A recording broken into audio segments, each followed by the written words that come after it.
Olá, eu sou a Carol Nogueira e esse é o Item Mais da CNN. O Tribunal Superior Eleitoral fechou um acordo na semana passada com representantes de algumas das principais plataformas digitais para contar com a colaboração delas no combate à desinformação nas eleições deste ano. Remover esse conteúdo enganoso foi um compromisso firmado por algumas plataformas e é o ponto principal. 8 plataformas ao todo, as principais redes sociais, que firmaram esse acordo com o Tribunal Superior Eleitoral. A gente separou algumas dessas ações, algumas foram anunciadas, outras ainda estão em planejamento. Mas chama a atenção, por exemplo, Facebook e Instagram informaram que vão ter um canal de denúncias dedicados ao Tribunal Superior Eleitoral e também um rótulo, uma espécie de link nas postagens para direcionar os usuários à página da Justiça Eleitoral, para que a pessoa confirme ali as informações verdadeiras. O TikTok, por exemplo, informou a criação de uma página no aplicativo com informações confiáveis sobre o processo eleitoral e também uma etiqueta para direcionar usuários para informações confiáveis. O aplicativo se comprometeu, esse e alguns outros, a remover conteúdos enganosos, pontos importantes, e trabalhar com agências de checagem. Já o WhatsApp informou que vai criar também um canal de denúncias de mensagens junto ao TSE, além de figurinhas, stickers, enfim, formas de também encaminhar o usuário para que ele cheque todas as informações sobre eleições. O presidente do TSE, ministro Luiz Roberto Barroso, hoje falou que é importante se preservar um canal de debate, um ambiente de debate, mas com regras de civilidade. A colaboração com o TSE foi assinada pelo Facebook, Google, YouTube, Instagram, Twitter, TikTok, WhatsApp e Quai. O Telegram, serviço russo de troca de mensagens muito popular no Brasil, ficou de fora dessa negociação. Para ministros do TSE, a empresa proprietária da ferramenta também terá de se comprometer com o combate a informações falsas. Caso contrário, poderá ter a operação no Brasil comprometida. O bastidor que trouxe era que os ministros do TSE querem que o Congresso delibere esse assunto antes de tomarem uma medida mais drástica, como, por exemplo, banir o Telegram no Brasil. O PL, Projeto de Lei das Fake News, teria uma alternativa a isso, que é obrigar a ter um representante de todas as plataformas aqui no Brasil para que possa responder legalmente quando for necessário. Esse projeto começou a ser rediscutido nessa volta dos trabalhos. A gente, inclusive, conversou agora há pouco, na chegada do presidente da Câmara, com Arthur Lira, sobre esse assunto. E o que ele disse foi o seguinte, que ele não quer fazer do Telegram uma questão de disputa nacional, mas que sim deve enfrentar a discussão do projeto das fake news. Afirmou que questões precisam ser tratadas sobre o Telegram e que não quer fazer disso uma pauta de embate, mas que a rede precisa ter alguma forma de posicionamento. Ou seja, essa discussão chegou aqui no Congresso Nacional. O acordo assinado com as plataformas digitais foi uma das últimas medidas da presidência do ministro Luiz Roberto Barroso no TSE. Amanhã, o ministro Edson Fachin assume o comando do Tribunal Superior Eleitoral.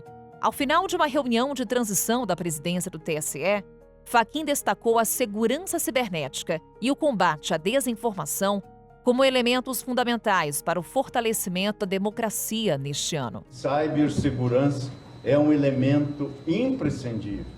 As ameaças são credíveis, por isso estamos atentos desde já e, como desde antes, sempre estaremos atentos e preparados. Teremos também pela frente as ameaças ruidosas do populismo autoritário.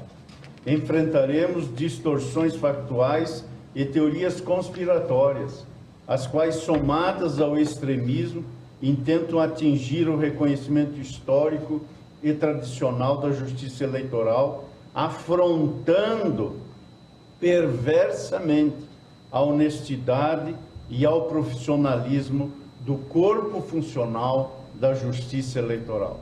Informações falsas e uso indevido de plataformas digitais são alguns dos desafios da justiça eleitoral neste ano. E é sobre eles que falamos agora com a nossa analista de política da CNN, Thaís Arbex, de volta aqui no Item Mais. Thaís, Sempre um prazer matar saudades de você também por áudio. Bem-vinda. Oi, Carol, obrigada mais uma vez por esse convite. É sempre bom estar aqui com você no Item Mais. Espero que eu consiga ajudar quem está nos acompanhando a entender um pouco mais sobre esse tema hoje. Thaís, vou começar aqui com o primeiro ponto que destacamos logo na abertura desse episódio. Telegram de fora do acordo com o TSE para combater desinformação nas eleições, ou seja, a plataforma hoje está no radar da Justiça Eleitoral.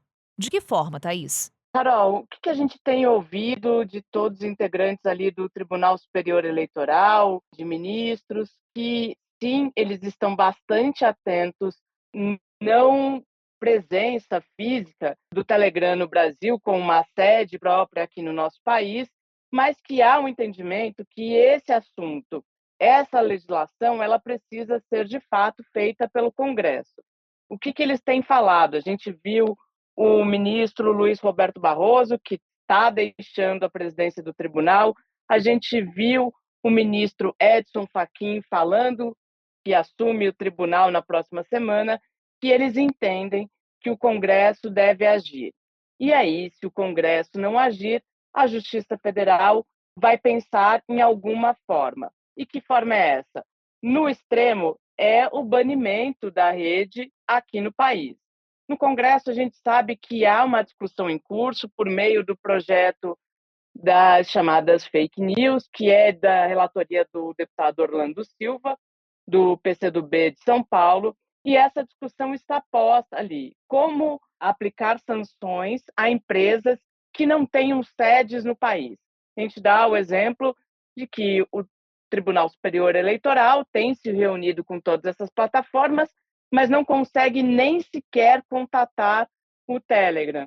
Então, como faz? Qual é o caminho?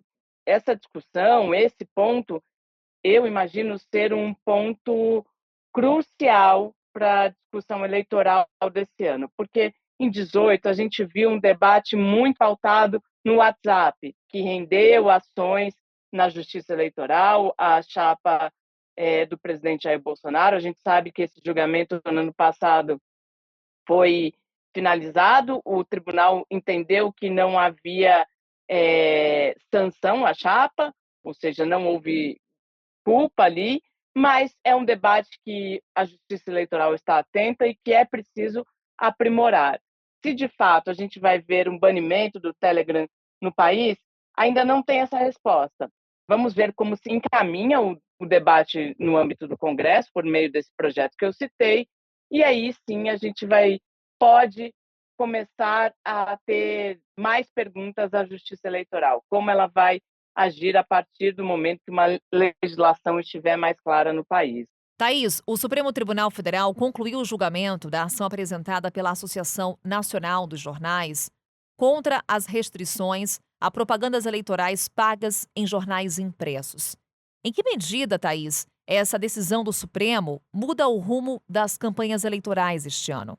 Carol, sobre o julgamento específico, acredito que a gente possa olhar também ali para a publicidade paga, especialmente na internet, que foi criada uma regra que tem muito a ver com o debate que a gente estava fazendo sobre como o Tribunal Superior Eleitoral vai atuar, por exemplo, em relação ao Telegram. O que ficou definido? Ficou definido que o impulsionamento de conteúdo pago ele só pode ser feito se esse conteúdo for identificado.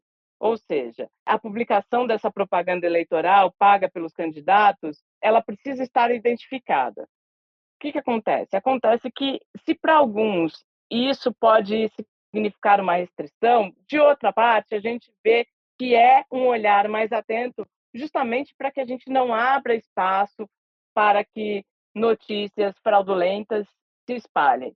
A propaganda, ela sempre é objeto de bastante questionamento. Vou tentar fazer uma avaliação um pouco mais ampla do que o caso específico. As campanhas eleitorais, elas têm mudado com o passar dos anos. A cada eleição, um novo ingrediente é colocado, mas as propagandas, de fato, ainda têm um peso, seja na televisão, seja em outros meios, porque é como o eleitor se depara e se enxerga nas plataformas daquelas pessoas que ele vai escolher para representá-lo, seja no âmbito do legislativo ou seja no âmbito do executivo, governo e presidência da República, no caso desse ano, e deputados federais, deputados estaduais e também Senado. Então, a gente tem que enxergar que, para além das campanhas não tradicionais, ou seja, para além dos debates nas redes sociais, que se tornou uma ferramenta bastante importante para o político, principalmente a partir de 2018, com a eleição do presidente Jair Bolsonaro, a campanha tradicional ela também tem um acesso bastante amplo. Muita gente só se liga na eleição, Carol, muito próximo daquele dia que vai votar, do dia que vai ter o seu encontro com a urna. Então, a gente vê que preservar essa campanha também é de interesse dos políticos, também faz diferença no cenário eleitoral. E teremos mudanças no Tribunal Superior Eleitoral, como destacávamos, ministro Edson Fachin assume a presidência e depois teremos o ministro Alexandre de Moraes no comando do TSE, justamente durante as eleições deste ano. O que podemos esperar, Thaís? Há características individuais desses ministros que, em certa medida, podem refletir nos trabalhos da Corte? Carol, não tem como desconsiderar, claro, cada perfil dos ministros que comandam a Corte e como são feitos esses trabalhos. Mas o que a gente consegue observar do ponto de vista desse cenário atual? A gente tem uma presidência de Luiz Roberto Barroso, já pegando uma eleição municipal, me refiro aqui à eleição de 2020, muito desafiadora, porque ela acontece em meio ao auge da pandemia. Preciso lembrar que a eleição municipal foi, inclusive, adiada justamente por conta da pandemia do coronavírus no país.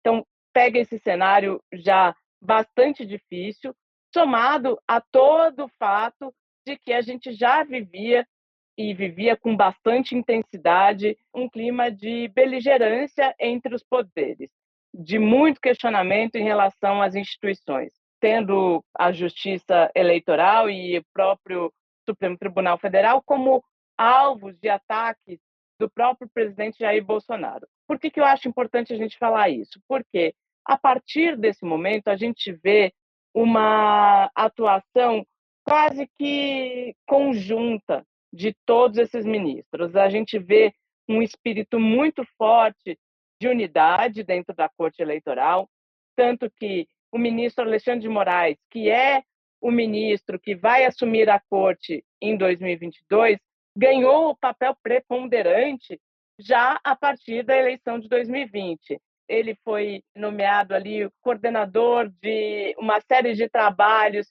para atuar em investigações administrativas. Então, ele já tem tido um papel bastante importante. E eu acho que imagem também simboliza muita coisa na política, Carol. A gente viu, por exemplo, os três sentados juntos, três que eu digo, Barroso, Fachin, Alexandre de Moraes, juntos nesse papel de transição, que a gente vê agora Barroso passando o bastão para Fachin e, em seguida, Alexandre de Moraes. A gente sabe que Alexandre de Moraes é relator de inquéritos bastante importantes no Supremo que dizem respeito ao presidente Jair Bolsonaro, que tem o presidente e seus aliados como foco.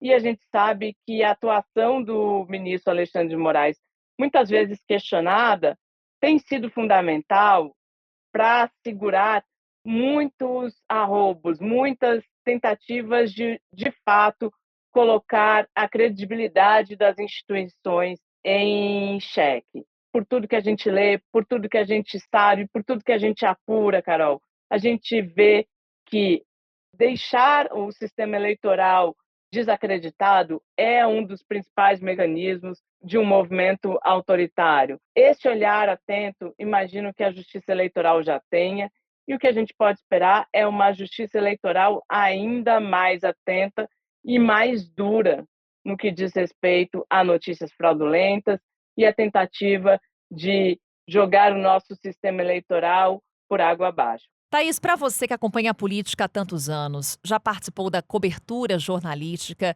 de várias eleições, O que você destaca para a gente do que pode ser o grande diferencial das eleições de 2022, quando a gente fala em campanha política?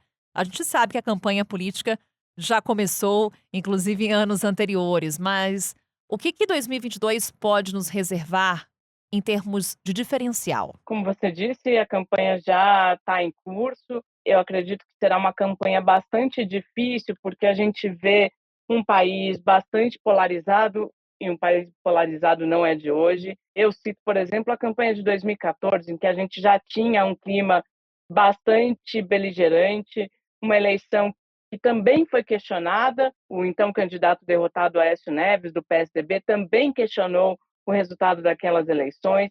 E a gente vai para 2018 com um ambiente político ainda mais conflagrado, com os processos sob a cabeça do ex-presidente Lula, que não participou das eleições, acabou colocando Fernando Haddad para entrar nessa disputa. A gente teve o episódio da facada no atual presidente Jair Bolsonaro, que muda bastante o quadro eleitoral.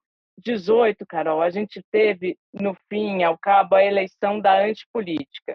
A gente viu que o discurso da antipolítica venceu. O presidente Jair Bolsonaro foi eleito com bastante discurso de não acreditar nas instituições, de colocar as instituições sob dúvida. E, a partir de 20, embora a gente não possa comparar eleições municipais e presidenciais, a partir de 20 a gente já vê uma retomada da política. Por tudo que a gente tem visto a partir de pesquisas eleitorais e de movimentações de políticos, a gente vê que a eleição de 2022 tende a ser uma eleição que pode reafirmar a importância da política tradicional, que é no âmbito da política que as coisas serão resolvidas. O que aconteceu nos últimos anos? A gente viu a política sendo criminalizada, muito por conta do papel da Lava Jato, que levou políticos que não seriam atingidos para a cadeia, mas que, no fim das contas, acabou colocando todo o processo político numa espécie de parede. E aí a gente acabou passar a olhar para a política com um olhar muito torto, de não querer entender que a política é importante, sim, para o país. Só que aí o presidente Jair Bolsonaro também percebe que a política é importante para ele governar, tanto que ele faz acenos ao Centrão, e hoje um dos principais nomes do Centrão, o senador Ciro Nogueira, é um homem forte do governo, está ali na Casa Civil, com decisões importantes, com missões importantes e com uma caneta muito poderosa. A avaliação que eu posso fazer é que é isso, a gente vai ter uma eleição que pode reafirmar a importância da política, Carol, mas que não será uma eleição fácil, será uma eleição, de fato, bastante polarizada. E é esse diferencial que a gente vai acompanhar, Thaís, com teu olhar, sem dúvida, sempre com a tua análise e os bastidores que a gente adora. Mais uma vez, obrigada, um beijo e até a próxima. Até mais, Carol. Obrigada mais uma vez pelo convite. É sempre um prazer estar aqui com você e com todos os nossos ouvintes. Até a próxima. Notícias falsas, disparos em massa e propagandas irregulares já foram temas presentes nas últimas 2 eleições no Brasil. No início deste ano, ações para enfrentar esses problemas têm sido uma das prioridades, tanto da Justiça Eleitoral quanto do Supremo Tribunal Federal. O STF negou a ação da Associação Nacional dos Jornais contrária às restrições impostas pela Lei das Eleições, que impedem propaganda eleitoral paga em jornais impressos. Essa notícia já está em destaque no site da CNN Brasil, cnnbrasil.com.br. Assim, o Supremo decidiu manter a lei eleitoral como é hoje. O início do ano no Judiciário incluiu não só decisões sobre a propaganda eleitoral, como também a regulamentação para a volta dos programas gratuitos dos partidos políticos, no rádio e na TV, que estavam extintos desde 2017. A propaganda partidária não tem relação com o horário eleitoral e é exibida fora do período de campanha para as eleições. Essas novas regras e a dinâmica do debate político no Brasil passam por mudanças, numa tentativa de adaptar o processo democrático aos novos comportamentos dos brasileiros na hora de se informar e decidirem quem votar. De olho nas eleições de outubro, os pré-candidatos já começam a articular estratégias. e a definir os marqueteiros, que terão a missão de ajudá-los a ganhar o apoio dos eleitores nos próximos meses. O papel das redes sociais, do universo digital e mesmo das fórmulas mais tradicionais de campanha, no rádio, na TV e nas ruas, é tema de uma conversa agora com Cláudio Couto. Ele é cientista político e professor de Gestão e Políticas Públicas da FGV. Cláudio, muito bom conversar com você. Bem-vindo ao Item Mais. Obrigado, Carol. É um prazer estar aqui com você. Cláudio, 2022, ano de eleições e um ano que se torna desafiador em vários aspectos. A começar pela regulamentação das novas plataformas no período eleitoral, plataformas alternativas que vêm ganhando espaço, principalmente entre o público jovem. Essa regulamentação ela chegou a ser discutida no projeto de reforma do Código Eleitoral, que foi adiado. Mas a pergunta continua, Cláudio, justamente diante dessa falta de regulamentação. Qual que é o tamanho do desafio para a legislação eleitoral com a abertura desses novos canais de comunicação do candidato com o eleitor? Bem, a legislação eleitoral precisa dar conta de problemas que até pouco tempo atrás simplesmente não existiam. Problemas que não eram questões a serem tratadas pelo direito eleitoral e serem objeto de preocupação na eleição.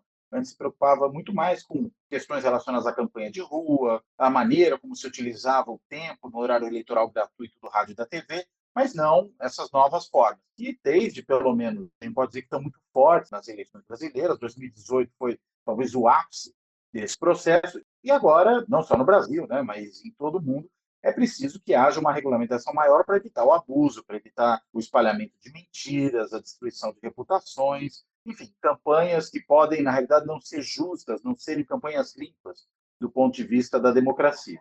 E para isso, é claro, é preciso ter novas regras que olhem para essa nova tecnologia, incorporando isso ao direito eleitoral e fazendo assim com que a justiça eleitoral tenha meios para agir de modo a evitar esse tipo de manipulação. Estamos bem armados nesse sentido, Cláudio? Olha, acho que ainda não, né? Estamos nos armando, estamos melhorando as nossas regras. Há também um processo importante aí, que é um processo de aprendizagem, e as próprias lideranças da justiça eleitoral e lideranças dos partidos, assim como, claro, da sociedade civil, têm aprendido a lidar com isso, a dar informações de melhor qualidade, apontar quando há mentiras, mas é preciso, por exemplo, saber o que se faz com um meio de propagação de notícias falsas hoje, que é o Telegram, que é uma rede de comunicação entre pessoas diretamente, não é como o YouTube, né, como outras formas, o Twitter, mas que não tem qualquer tipo de regulamentação, seja dele próprio, tudo ali é permitido, e também não tem representação da empresa no Brasil, não responde às solicitações das autoridades brasileiras, assim como não faz em todos os outros lugares do mundo, só em condições muito particulares. Então, o Telegram hoje talvez seja o grande duto de propagação de mentiras falsas e de uma campanha suja. A gente não tem nenhuma regra para lidar com isso. Talvez o que vai acontecer é uma decisão, mesmo sem uma lei para regulamentar esse assunto, da Justiça Eleitoral ou do Supremo Tribunal Federal, para poder, talvez, colocar algum freio no Telegram, eventualmente até banindo essa rede de funcionamento no Brasil, ao menos durante o período eleitoral. E essa é a situação que a gente está, e acho que esse é um exemplo bom das insuficiências que a nossa legislação ainda tem. Inclusive pelos discursos que viemos acompanhando nos últimos tempos, do ministro Barroso, ministro Fachin, ministro Alexandre de Moraes, fake news será a principal preocupação nessa campanha por parte do TSE? Olha, eu acho que fake news, com certeza, né, esse é o grande problema, porque fake news, na realidade, em campanha eleitoral, significa trapaça. Significa, por exemplo, espalhar mentiras a respeito dos adversários, e aí, consequentemente, fazendo com que as pessoas acreditem em histórias malucas, que os adversários políticos daquele que propaga fake news, dos grupos que o apoiam e que propagam fake news, fez coisas absurdas, coisas inaceitáveis. E é claro que isso desequilibra, porque você não tem, às vezes, sequer como ter o contraditório. Por exemplo, se você espalha uma notícia falsa por redes de comunicação direta, como o Telegram, o WhatsApp, como é que você vai atingir as mesmas pessoas se você não sabe sequer o caminho que essa mentira fez? É esse o tipo de dificuldade que há. Então, claro, fake news, mas fake news que podem ser entendidas muitas vezes como calúnia, como mistificação. Esses são os grandes desafios da campanha eleitoral agora. Cláudio, estamos falando aqui bastante do desafio do direito eleitoral em 2022, mas quero focar no outro desafio, o desafio dos marqueteiros políticos nessas eleições. Como você falava há pouco, 2018 mudou. a forma de comunicação com o eleitor, do candidato com o eleitor, no sentido de que houve um fortalecimento das redes sociais nas campanhas. A gente pode pressupor que 2022 vai consolidar essa modificação? Eu não sei se será consolidação, mas certamente haverá uma situação mais consolidada do que nas eleições anteriores, tanto do ponto de vista dos partidos e candidatos, que vão estar muito mais aparatados para lidar com isso, com mais experiência, conhecimento de causa que estavam antes, mas aí todos os atores, né, não só os partidos e candidatos, mas também a Justiça Eleitoral, a sociedade civil e a própria imprensa, que lida com isso agora de uma forma diferente, com agências de checagem, por exemplo, isso tudo é importante, mas eu não diria que isso acabou. Eu acho que é um longo processo, um longo aprendizado, se até em questões que não são tão novas, nós continuamos aprendendo. Nessa, que é uma questão razoavelmente nova, acho que existe ainda um longo caminho de aprendizado e de alteração dos comportamentos e das normas. E isso certamente ainda reserva muitas novidades pela frente. O que chamava atenção também, Cláudio, que quando a gente olha para o passado, muitas alianças entre partidos, entre legendas, aconteciam focando, por exemplo, em tempo de propaganda em rádio e televisão.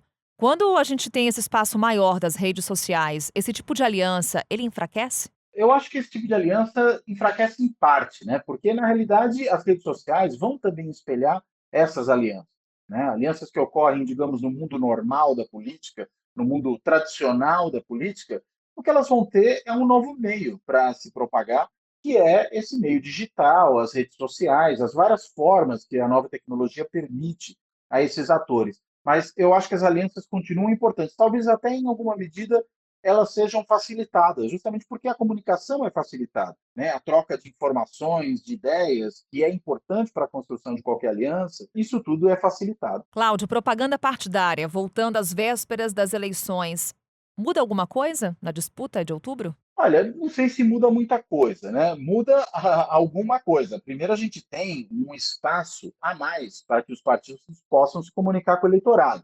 Agora, é um espaço também que comporta um certo risco, né? Porque a propaganda partidária não pode ser usada como propaganda eleitoral. É claro que, em se tratando de partidos e lideranças políticas, é muito difícil estabelecer claramente essa fronteira. Mas ninguém pode, por exemplo, usar a propaganda do partido, que está ali para propagar as ideias que aquele partido defende, quais são os seus princípios, quais são as ideias que ele tem para o país, as propostas mais gerais que o partido tem para o país, com aquilo que seria a divulgação do nome de um candidato, né, ou o pedido de voto de forma direta para esse candidato. Então, isso vai ter que ser feito de forma indireta, eu não tenho dúvida nenhuma de que será feito de forma indireta, mas é um terreno um pouco minado, porque se alguém ultrapassar um certo limite aí, corre o risco de sofrer sanções que podem, inclusive, prejudicar o partido sob vários aspectos, tanto na obtenção de fundos, como na manutenção do tempo nessa propaganda partidária e mesmo com consequências para o processo eleitoral por uma eventual campanha antecipada ou campanha feita por meios ilegais. Pois é, uma linha muito tênue, né, Cláudio? É uma linha tênue, né? Porque, enfim, o partido é uma organização que atua principalmente na esfera eleitoral, mas não só nela, né? Partidos atuam também nas casas legislativas, eles atuam no poder executivo, né, em diferentes governos, né, sejam governos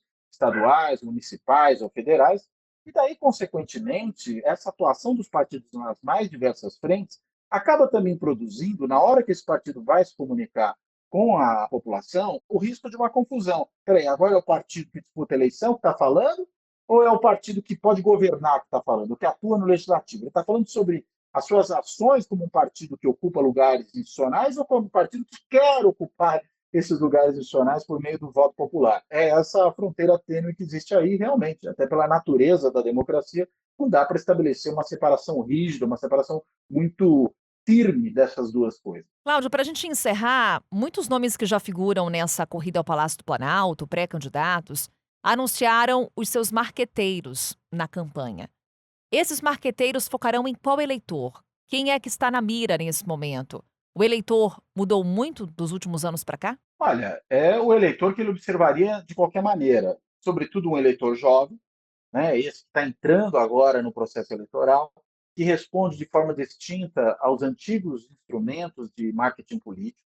É um eleitor que certamente está muito desiludido com o andamento da política nacional, acho que isso já estava, mas houve uma grande esperança por parte de uma boa parcela da sociedade brasileira, que ao votar num político antissistema como Bolsonaro, que ele produziria uma grande alteração na política nacional e a gente vê que isso não se consumou. Então, eu entendo que esse espírito de frustração certamente vai estar presente nos eleitores e terá que ser considerado pelos marqueteiros. A questão é, qual é o canal que eles vão dar para isso? Claro que para qualquer marqueteiro de candidato, o canal é mostrar que o seu candidato é uma solução para esses problemas. É aquele que, enfim, dessa vez não irá, digamos, desapontar o eleitor. Tem meios de satisfazer os seus anseios não satisfeitos com essa tentativa que foi feita há 4 anos atrás. Eu acho que essa é talvez a grande tarefa e esse é o grande desafio que os marqueteiros têm diante de si. Cláudio, mais uma vez, obrigada por essa conversa. Eleições estão chegando, se aproximando e claro que a gente vai contar com a tua ajuda para entender esse cenário eleitoral. Mais uma vez, obrigada. Obrigado a você, eu que agradeço pelo convite. Prazer estar aqui novamente. O Item Mais vai ficar, claro, ligado nas movimentações partidárias, movimentações eleitorais. Amanhã estamos de volta. Até lá. Com a minha apresentação, Carol Nogueira, este podcast foi produzido pela Maremoto para a CNN Brasil. Roteiro e pesquisa, Lucas Scherer. Pauta e produção, Danilo Santana. Edição e sonorização, Ana Mariquito. Coordenação geral, Paula Weinberg e Felipe Gomes. Coordenação de produto, Verônica Schneider. Coordenação editorial, Diego Toledo. Você também pode ouvir o Item Mais no site da CNN Brasil e aproveite para conhecer os nossos outros programas em áudio. Acesse cnnbrasil.com.br/podcasts.